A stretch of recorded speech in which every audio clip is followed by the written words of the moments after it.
Our next speaker is one of the most creative humans that I've had the pleasure of meeting, Asher J. She is a conservation artist and storyteller, and really just about so many things that it's hard to kind of define, which is one of the best things about her. She's very creative and is really hardworking and dedicated to to figuring out ways to make conservation a little more creative. As you can tell, I'm very excited. It's been a while since we've seen each other, so I'm going to bring her in, and we're just going to kind of probably, full disclosure, we get a little excited, chat with each other. And hi. Welcome, Asher. How's it going? It's good. It's really cold out here. I'm in Bozeman, Montana, so different times. Yeah. And climatic as well. How much snow do you all have right now? It's not so much the snow, it's the temperature. It's like -17, feels like -31 outside in Fahrenheit.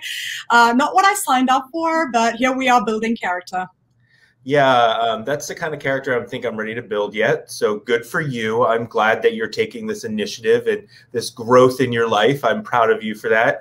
I'm happy here in DC where it's about 28 degrees and oddly not snowing, just really grossly icing. So it's going to be a fun night here in DC. Some, slippery spots outside. Thankfully, I'm not leaving my apartment. So I will just be here hanging out with y'all. So staying warm, chatting about conservation and amazing women doing great things. And that's why we've got you here. So I imagine you've got a presentation that you're going to want to share with us. Yes, I do. The title of my talk is Scale, Motif, Repeat and Scale. So it's basically the premise of all of my design work and everything I've gotten up to date. And I'm currently in tech, so it also translates to that.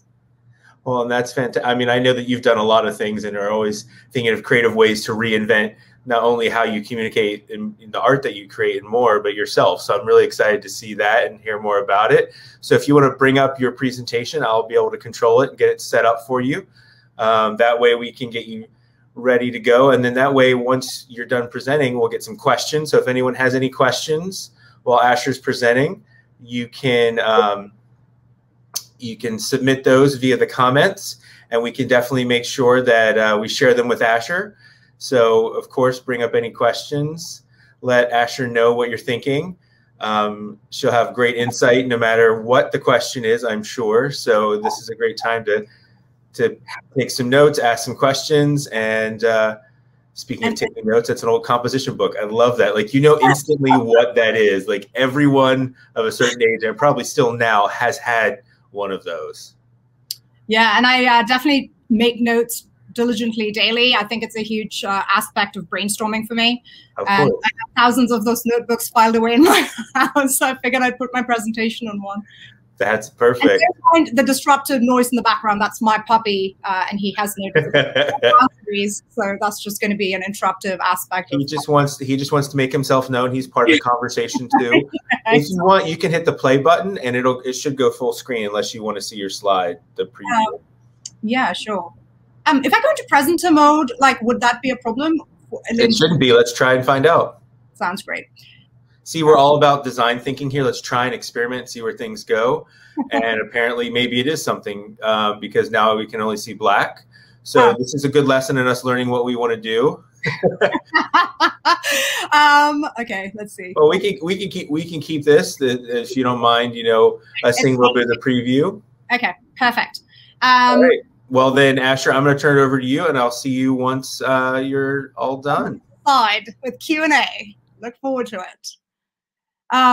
So hi, everyone. I'm Asher J. I'm a National Geographic explorer, a explorer turned entrepreneur now, because, everything I've always done, I think those two terms are so interchangeable, because you cannot be an entrepreneur without being an explorer, and it sort of feeds back and forth. That curiosity and passion is what fuels pushing those boundaries forward and looking beyond the current familiar zone that you occupy, right? And that's what all of us explorers do, is to peer behind this veil of knowns into what is unknown, that needs new connective tissue built between the two. And that's really where I shine and thrive. I look at this very specific interdisciplinary intentional nexus between passion, purpose, planet, and people. and how all of that feeds into models of prosperity. So I'm looking at the intersection between unlikely paths and also interesting overlaps between sectors, between ideas, between opportunities. So really where I thrive is in limbo. I enjoy that space between the cracks, because that is where the interactions occur. That's where innovation can occur. That's truly the area that really fuels my core.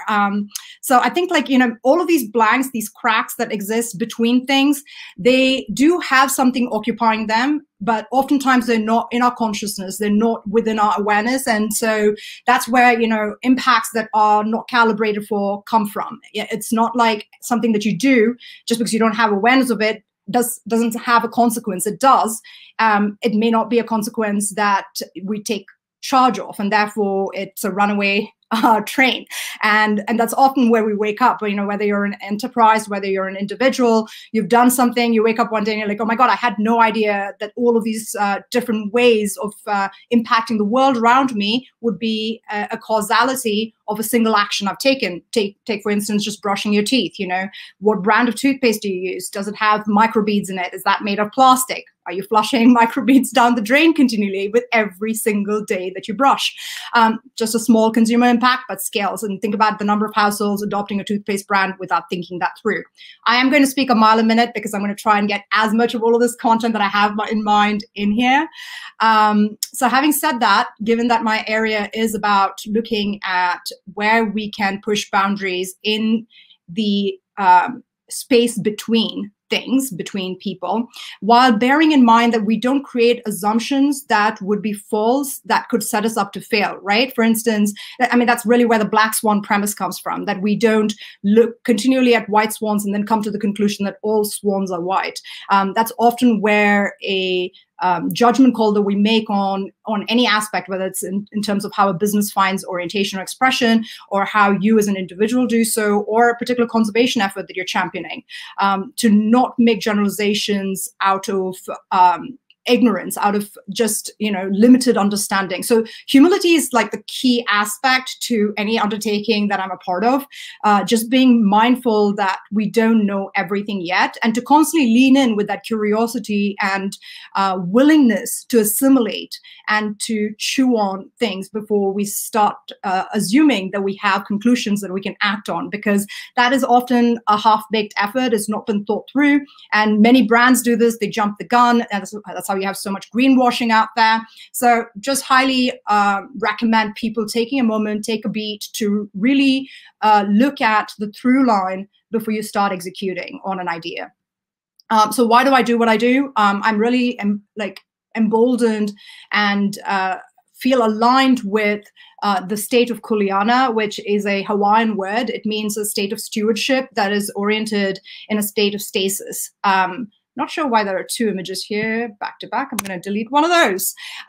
Anyway, so it's a matter of holding ourselves accountable and showing up as stewards and stakeholders to the whole, right? Because we're all a part of this whole, this fabric of existence that we all participate in daily. How we show up in it and what we speak up for and what we stand for within it comes to define everybody else's existence as well, wild and human lives.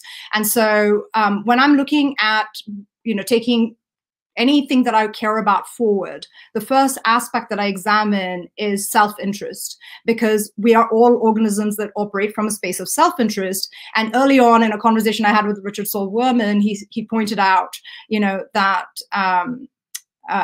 it is about the intelligent pursuit of self-interest, which is to say that if you are really looking out for yourself, and you know that that self is dependent on so many other things, people, organisms, the planet, the ecosystems that you're thriving in, whether it's in terms of business environments or in natural landscapes, all of these things feed into, fuel, and make possible your existence, your life. And therefore, being intelligent about protecting that means you look out for all of those stakeholders invested in making you possible, let alone the efforts that you're getting behind. So I'm really about this kind of integrated, holistic thinking, and that finds expression in everything I do. By the way, as Wes mentioned, I'm a creative person, so I illustrate a lot as well, and I paint and draw and do these other things. One of the many things through which, or conduits through which I find expression. So all of the work that you're seeing in these slides are campaigns I've created in the past, or things that I've put together just to better explain where I'm coming from and how I orient to the world around me. The problem has been repeatedly the fact that we've been myopic in our perspectives and in how we show up to engage in the world around us, right? With anthropocentric thinking, we put ourselves first. Humanity comes first. We think we are incredibly intelligent. We figured it all out. We know everything. And therefore, we can just take these blind, progress-oriented actions. And I'm very process-oriented, not progress-oriented. One is very linear in its modality, the other being more cyclical and in line with how nature operates. It's in a state of flow, not in a state of finality. And so when I'm looking at problem sets in the world around us, particularly in terms of brand impacts, and I work a lot in the state of consumption, consumerism, and the kind of entities or enterprises that create extractive or exploitative models in the world around us. For instance, with conflict palm oil, right here in this visualization, you can see all of these organisms are stakeholders in this ecosystem that has been completely eroded into because they're a byproduct now, or just a fallout from palm oil being the priority, right? So we all want products that have palm oil in them. We have not investigated the source and the scale at which it's been extracted and what the side effects of that extraction is. And therefore, all of these organisms are being marginalized and not accounted for in the math behind this consumption pattern. And so I'm looking for ways in which we can shift out of this modality of being highly anthropocentric, because we're only thinking about ourselves. We're not looking at the other stakeholders, which is also planet and the wildlife it harbors, but also beyond that, the indigenous communities and other peoples that live in these landscapes that have had a deeper and longer relationship with this land that has then been taken away from them through large corporate holdings that they no longer have a vote or voice in. So that's part of the problem set as well, is to truly empower and enable all of these voices that can be heard, but like we're just not listening. So how can we give them the stage to amplify and truly find expression in a way that promotes coexistence instead of just using that word ad nauseum without actually standing for it. So looking at the integrity behind that. So what are the kind of models that I have worked with that have worked in the world around us, right? So this is an image that I created in relation to a microeconomy that we were trying to seed through Birding Brings Business as our tagline in Northern Colombia. So we established this entire birding trail in Northern Colombia between USAID and with local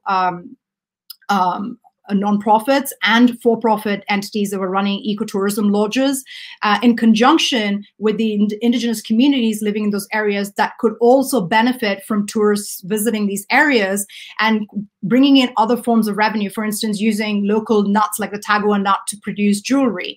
And so those women got employment. Some of them were employed in the ecotourism lodges, and we were shifting people away from being involved in the cocoa plantations and cocaine and moving them into a more profitable, safe, and viable model that allows for sustained growth in that area, and also allowing for the promotion of educational modules for the children of those communities, shifting away from just being extractive as a tourist into a space where you're accounting and protecting the very natural resources that become your primary investment goal, right? So if you're protecting those birds and the landscapes in which they exist, then you're actually protecting a revenue model for all of those individuals invested in that revenue stream. And it's a considerable business model, actually, because there's over 50 million birders just in North America. Believe it or not, we're just like hardcore birding out there, and many of us don't even know these people. But if you do, they wake up at 3 in the morning and will get into any white van because they believe it's going to be taking them to birds. And so it's very easy to kidnap birders is what I've realized. On a tangent, when I'm looking at any particular effort I'm involved in, whether I'm working with government agencies, whether I'm integrating nonprofits with for-profits and looking at a holistic way of deploying a solution set to the field, I'm doing design and systems thinking. So design thinking is very purpose-driven. It reconciles distinct form and definite function. And it often prioritizes, because I'm sure you've heard of this, like, form should follow function. It prioritizes application above aesthetics. So it's not really about just the beauty of something. It's about whether or not it has a real reason to exist, and if it actually ameliorates or addresses a need out there. When it comes to stuff that I've created, whether it's a visual campaign, a billboard in China, or working with brands and looking at their packaging, or working with just marketing and communications across the world, and now even in tech, as I'm iterating my application, low visual complexity is absolutely integral to getting the message across in a glimpse. You don't want to lose people by giving too much too soon, by oversaturating content into a single frame, because the more you put in, the more likely people are to get lost within that fabric. And so I highly encourage people to focus their message, to be intentional, and to really look at every single aspect of its constituent blocks, right? Like, why are you putting those words in? What is that actually going to mean to the demographic that you're trying to reach? Why are you putting those images in? How will people receive that? Colors. Every single thing you gravitate toward as a base unit model should have a reason to be there and has implications. So as I was saying earlier, about cause and consequence, like everything that we do has impacts, and the more mindful we are of that, the less likely we are to fall between the cracks and to actually intentionally fill that gap in between to make those interactions intentional. And so I always look at visual economy to reduce the clutter and keep it as self-evident to the end user, to the end viewer as possible. Systems thinking is also a huge part of everything that I do, because I'm looking at ways in which I can integrate a holistic awareness and analysis that allows for you to look at the constituent parts, like look at the parts and the whole, and go back and forth between the two, right? Accounting for both, because one can't exist without the other. And to work or to look at how they work over time, but also how those systems align within each other, like what are the subsets, what are the overlaps, and then to seriously discern that you're going to the source of the problem and not just looking at band-aid solutions on a symptomatic level, which many of us end up doing. And most of the conversations, particularly around plastics and sieving out the oceans of all the plastic debris, that's band-aid solutions if we don't address the core problem, which is that we're pumping out over, I think, 275 million metric tons of plastic a year, and where is that going? Why is it being used? Why is it still a convenient option? That's what we need to be addressing, not so much cleaning out the oceans, because we're just going to keep dumping more into the oceans every year. So, one of the ways to do systems thinking is to look at the iceberg model, not just at the event that's occurring on the outside, but at the patterns underlying beneath it. What are the underlying structures or the mental models that result in genuine transformation and not just superficial growth or superficial change, which can be something that reflects a positive, feel good, yeah, we've done something positive in the world out there, moment, but then it's not actually going to be lasting. It's not sustainable change, because it's not actually metamorphosis. One of the ways to do this is I always put it down as a plot. What is your plot point? Whether it's data, whether it's a story, just define your problem set. In a well-articulated question lies the answer. Mind your language, because who are you addressing and what is your message going to relay, and who's going to be receiving that message? Do they even have the capacity to understand and translate the concept you're trying to relay? Because it might work in your language, it may not work in Japanese or Swahili or somewhere else, where they speak a completely different, not just vernacular, but cultural lingo. So it's also what you're putting as unit models of language bites or concepts or ideas or beliefs and ways of calibrating information that might be specific just to your geographical area and completely fails the demographic living in a completely different region, because they do not speak in those terms. They do not see the world through those filters. So that is something that I'm highly conscious of when I coin any effort. I always iterate, state what's obvious, because we oftentimes make the greatest mistake, which is to assume that everyone knows the same thing.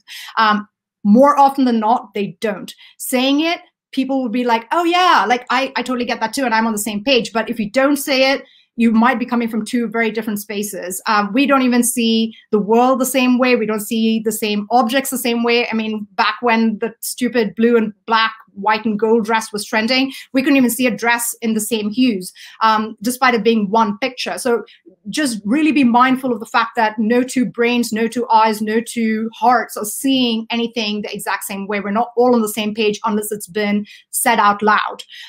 For instance, you know, when I ran a campaign against the ivory trade in Times Square, I collaborated with all the national zoos, brought you know, so many different people from so many different walks of life. So it was by the people, for the people, to speak up for African elephants. And the way we did that was to really look at, you know, stating that ivory would last, you know, I mean, sorry, extinction lasts forever, just as ivory would. But like every life every task costs a life and destroys a family. Is it really worth it? And the number one question I got was, what is ivory, right? So I assumed that everyone would know what ivory was, and they didn't.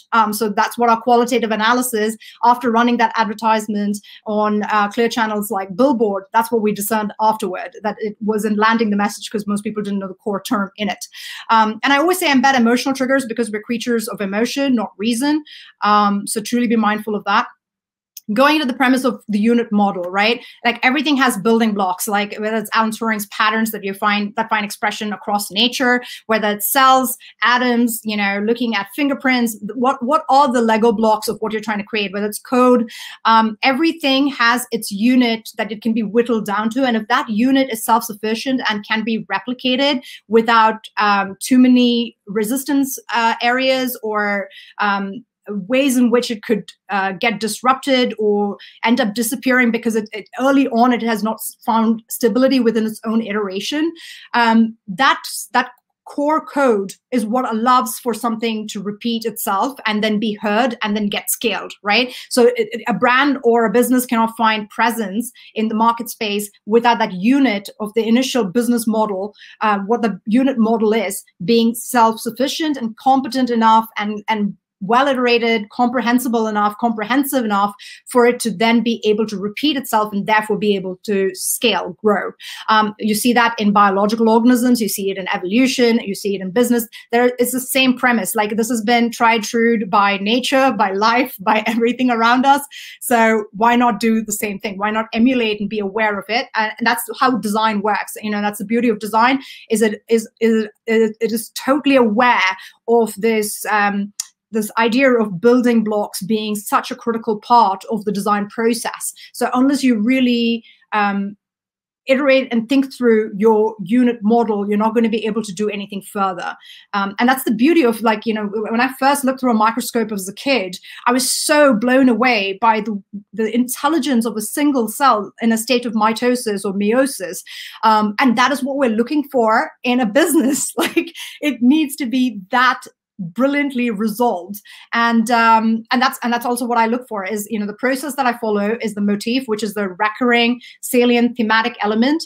It can be subject, it can be data points, it can be an idea, but that core element that can be repeated is the primary focus. Once you have established that and resolved for it, and you've truly accounted for any bias or early distortions that can skew that initial unit's orientation to everything else around it, if you can be mindful of that and calibrate and account for it, then at least you know that that bias is intentional and therefore not be surprised by it by a later date, right? So once again, being aware of how you're filling the cracks between you and the next thing, bridging those gaps in the space between.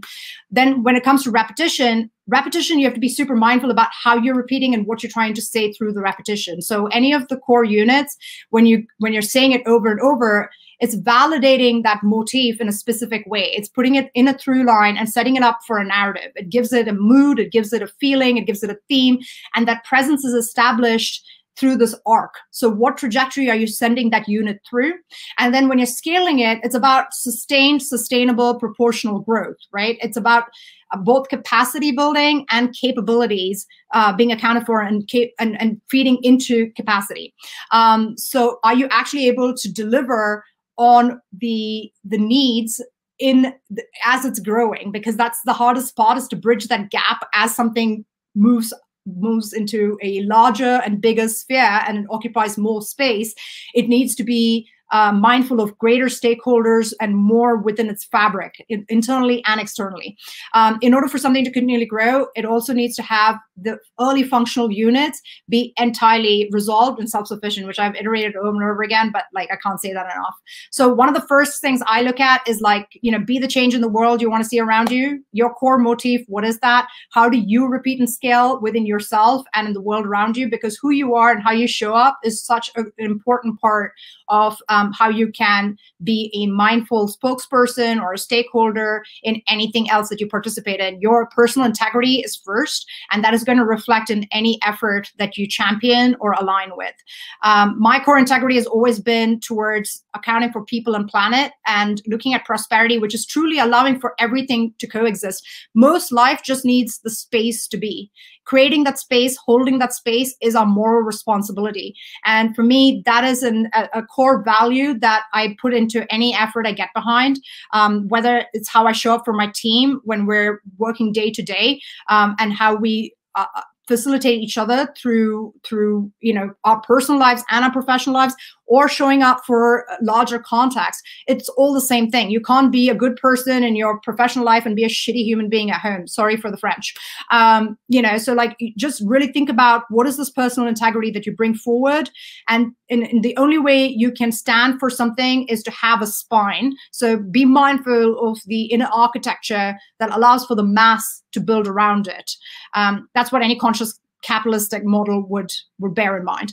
I'm currently working on numerous efforts. I just did this quick map yesterday, and the red dots show like 4 different regions, but they all have the same problem set and they're all looking at the same thing. And even though there are 4 different individuals or individual partnerships that want to work with me, they're working towards the same end goal, which is to resolve human predatory wildlife conflict in these regions. And they're dealing with different predators, but they're dealing with the same issue. And so when I'm working on a brand launch in Bozeman, I could do it just as well in Kenya, Cape Town, and Hawaii. The same thing for another effort, an expedition that I'm going to be involved in, looking between the West Coast and the East Coast. Similar issues, working with similar partnerships. In fact, some of my partners know each other, but don't know they both are working with me. So I always encourage people to open up the conversation, don't happen in silos, don't compartmentalize, instead facilitate models of mutualism. Show up and bring your partnerships on board to every effort that you're involved in, because the more we work together, the more there's synergy, the more there's collaboration, the greater the outcomes. You cannot do things on your own. There's nothing in this world that happens that is brilliant, that is in isolation. It happens in the ecosystem through models of coexistence and co-evolution. So show up, compete, participate, and be willing to move from a space of thinking just within your silo to thinking laterally, associatively, and inclusively.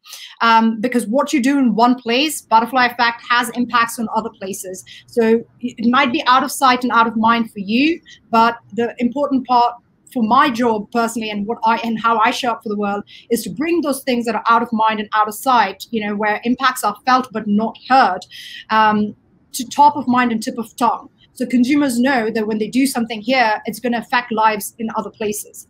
And that's how I broach and bridge the gap daily, the hiatus between regions, between people, between topics. There are numerous businesses out there. One of the businesses I worked with recently is called Sambazon. They are a very triple bottom line oriented business module.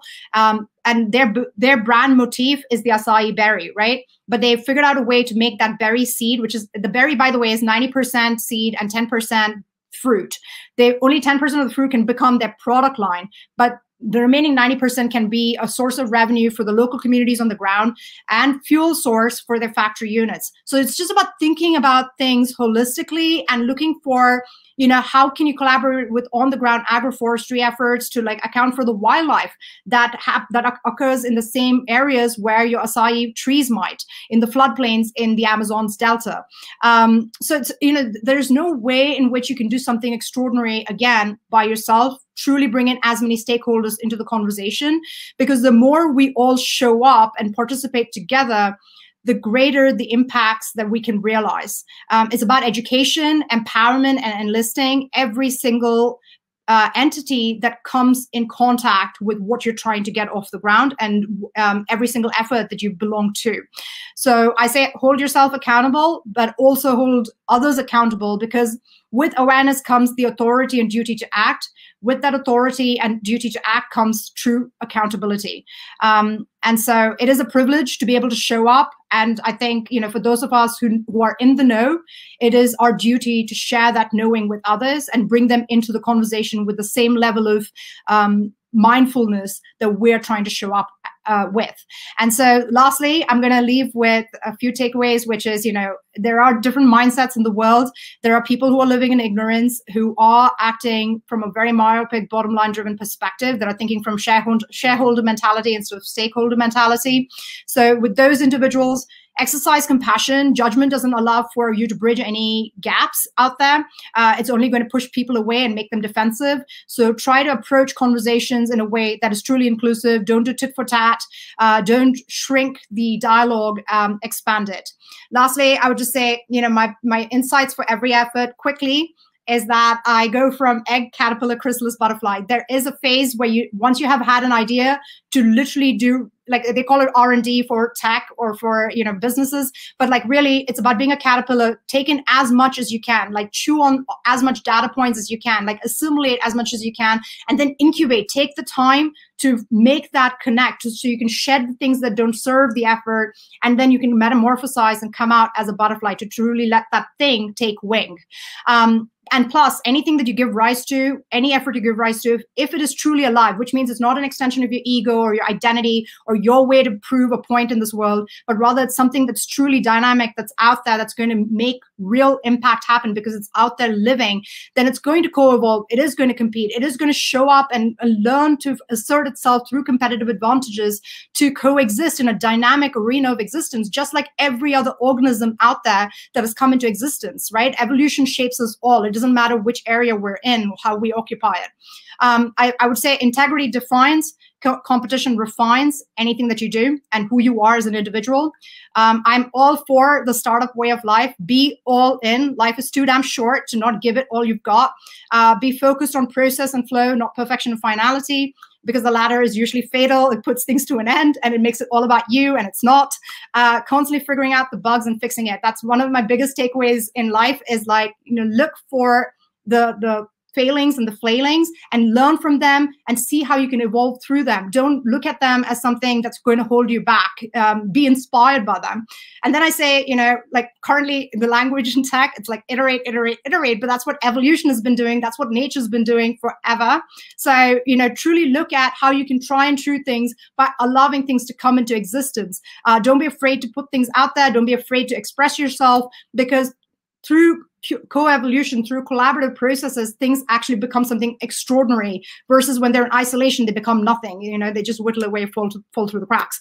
And so I would say performance feedback revision, that's what nature's done. We should do the same. And also learn from nature's prowess, it's design prowess and it's systems wisdom, because it's really cradle to cradle. It's thought through things in a way that we are still learning from. So look to nature for its wisdom and learn from planet, Lastly, I would say thank you for listening to me. I've tried to pack in a lot into a very short time. I was like, let's get to the end. But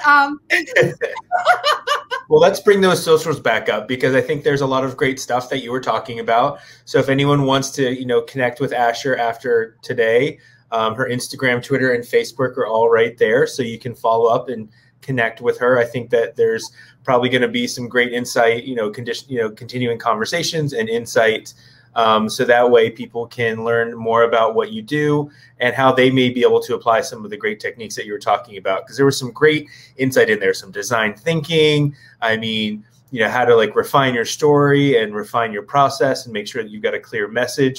Those are all really important key things. So I'm glad that you were able to share them with us and everyone watching. Yeah, sorry, it was so much. So I couldn't even get my thoughts together. I was like, oh my God. So much good stuff. Look, out of all the things to have, too much good stuff is not a bad thing. Yeah. Well, thank you, Asher, for jumping in and sharing with us your insights on how to be, you know, how to use design and thinking that perspective towards conservation and messaging and just basically be helping better the planet. I love that broad perspective and the fact that you've created things from so many platforms, from art to video to business to like fashion and everything in between. It's just amazing to see that creativity, and thank you for sharing it with us. Thank you, Wes, for having me. And yeah, amazing group. Love everything that Joe Grabowski gets up to. Is there any questions that need to be answered, or? No, I think we are good. I mean, you nailed everything. There were no questions. Like I had a couple questions. I was like, okay, I want to ask this, and then you went into it. I was like, okay, well, great. I don't need to ask that. So I think that may have been what happened. You just tackled everything and got it right there out of the way. Yeah, yeah. That's why I wanted to get all of it in, so that way, you know, at least we've left it in a point of clarity and awareness. Quick thing I would just say is, if anyone out there has any questions for me or wants to have a larger conversation around any of the topics I brought up, more than welcome to like hit me up on social media and yep. Connect. Yeah, thank you. She's very active on social media, so check her out. Yes, I am. And she'll definitely chat with you and share some thoughts. So thank you, Asher. I'm going to get ready to bring up